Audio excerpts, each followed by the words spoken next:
Hi mga moms, good evening. So as you can see, nandito ako ngayon sa tindahan dahil ano ba, hindi ko alam kung bakit pero siguro dala na rin ng aging, no?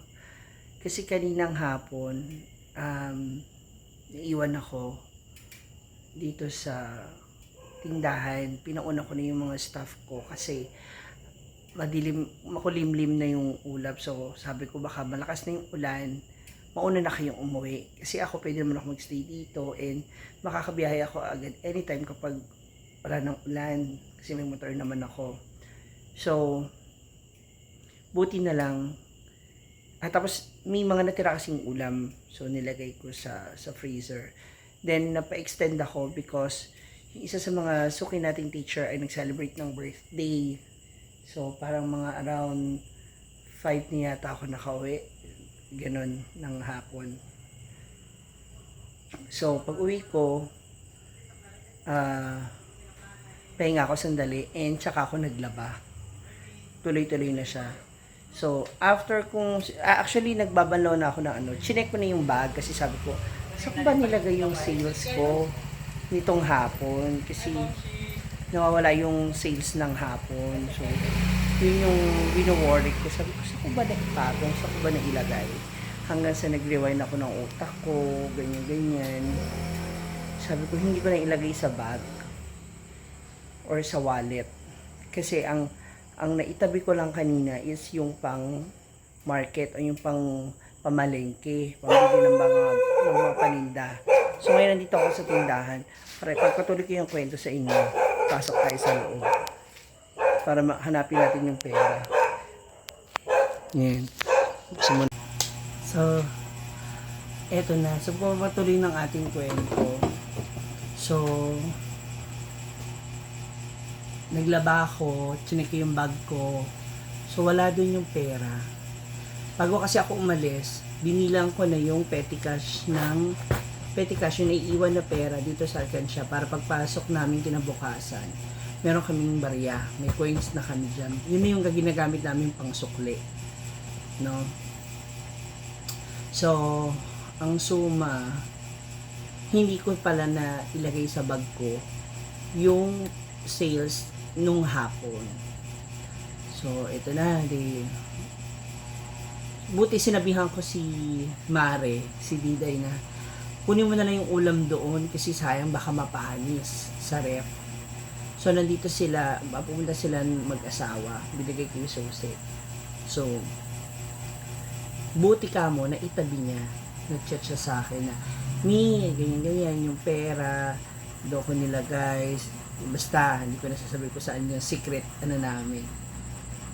So, kasi nga, may itinabi niya, tinago niya yung pera na naiwan ko dito sa lamesa. So, siguro, dahil nagmamadali na rin ako kasi nga baka abutan ako ng ulan, no, kaya hindi ko namalaya kasi nagugas pa ako ng mga pinagkainan ng mga teacher kasi nga nag-celebrate ng birthday. Happy birthday, Ma'am Jean. Ayan, so doon sa mga suki ko. So, okay lang naman yun. Tapos, ayun na. So, habang naglalaba ako, doon ko na-realize na nawawala. Tsaka, buti nag-chat na si na sabi ko, hindi ko alam kung nasaan yung pera. Tawag dito. Nagsabi naman siya na, nilagay ko, andun yun sa lamesa, pinasok ko sa Arinola, kasi niya, baka daw, di pa rin kung saan pa mapunta yung pera. So, thank you so much, Mare, na kay Diday sa pagkuha sa ating tinabi niya yung ating pera. So, yun lang. Siguro gawa talaga ng aging natin. Kaya ganito, ewan ko ba. Kaya kanina, kasi wala pa akong sahod kanina. No? May sales naman, may pang market, may pang pasahod. Nakuha rin yung benta ng tindahan. Meron na akong sahod pero maliit lang. So, yung hapon, yun yung pandagdag ko. Kaya buti na lang at least. Nadagdagan yung ating sahod. Kaya okay naman siya. Hi, Ewan. Siguro kapag tumatanda ka na talaga. So, yun yung kwento natin. So,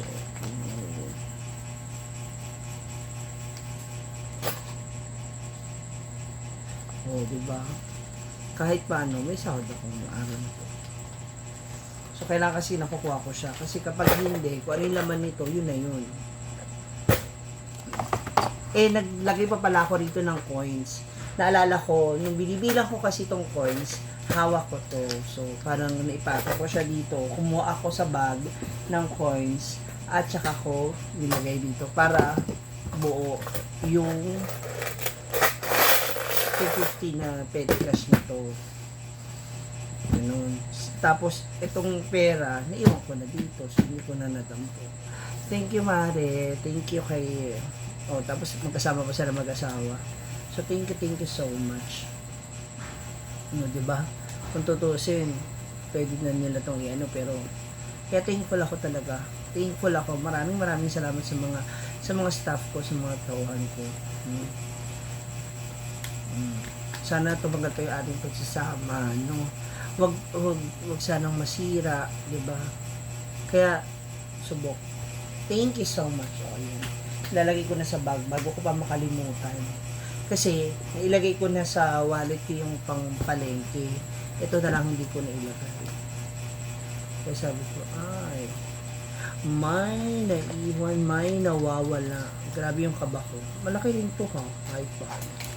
Siyempre sahod ko for the whole day na nagpakahaggard din ako. I'm not just the owner. No? Siyempre pinagtatrabahuhan ko rin yung kinikita ko. Yung sinasahod nila sa akin dito. Kaya thank you so much. And special thanks din to Sir Angel sa yung napaka-honest review sa aming store. Hindi ko na po isa-isahin, pero thank you so much, appreciate ko. Tapos, aalis na siya, nilipat na siya ng school, so medyo nakakalungkot lang kasi ipagyayabang ko talaga to, and nalagi kasi siya nanonood. Pagpasok niya ng morning, so dumarating siya rito ng mga 5 a.m. ba sir, or 6 a.m., mga ganyan. Basta maaga pa lang pagdating niya, magkakape siya, no, coffee lang muna siya, tapos maya mga 9 or 10, yung breakfast niya, since may kanin siya, bibili siya ng ulam dito sa akin, ganyan. Tapos pagka-lunch, hindi siya advisory teacher, wala siyang tama ba ako? Advisory class, wala siyang gano'n. So, yun. Thank you so much, sir. Sobra ko na-appreciate you. Maraming salamat sa mga concerns, sa mga suggestions mo, sa mga opinions mo. Yun kasi katanggap-tanggap ko kasi sila yung nandito. Nakikita niya yung nangyayari everyday. Natitikman niya. Nararamdaman niya yung presence namin lahat. Kaya thank you so much. No? Hindi naman super major, pero at least makakatulong sa aming business. Kaya maraming salamat, sir. Thank you so much. So, ngayon, bibilang muna ako bago ako umuwi later. Uwi na rin ako ng farm kasi tomorrow is Saturday, so paglalaban naman ako. Actually, naglaban na ako ng white. Nagbabad lang ako. Tapos hindi ko siya tinapos kasi sabi ko, naalala ko, morning pala dapat kasi naka-solar light kami. Naka-solar kami noon. So kahit mag-washing, naibabad ko na yung white. So sabi ko, sige tapusin ko lang yung white. So, bilang mo na ako. Okay? Later na ulit yung chismis, may pahabol ako. So, ayan. Uwi na tayo sa farm. Ay! Ang dilim ko na. Mamaya na nga ulit, hindi na ako makita. Mga moms, dito ako sa 7-Eleven. Guess what? Naiwanan ko itong cellphone na ito na ginagamit ko. Naiwan ko dito sa compartment.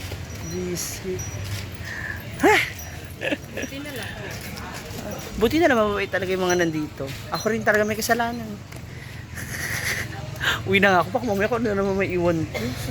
Baka may mawala na. Yung susi ko naman. O siya, uwi na ako mga moms babush. Hi mga moms, andito na ako sa room. So, it's time for me to get some rest dahil day off. At ayan pa yung labahan ko bukas. Yung iba dyan yung damit ko pa from Siargao. So, okay na. Nahanap ko na yung dapat kong hanapin. Nakuha ko yung dapat kong makuha. Nagawa ko na yung dapat kong magawa. So, now, take some rest and thank you so much. And siya nga pala mga moms, don't forget to pray and ask for guidance, no, sa ating Panginoon dahil may paparating na bagyo. Nasa Luzon, marami na ang apektado ng bagyong ito. So, lahat tayo mag-iingat. God bless everyone. Good night.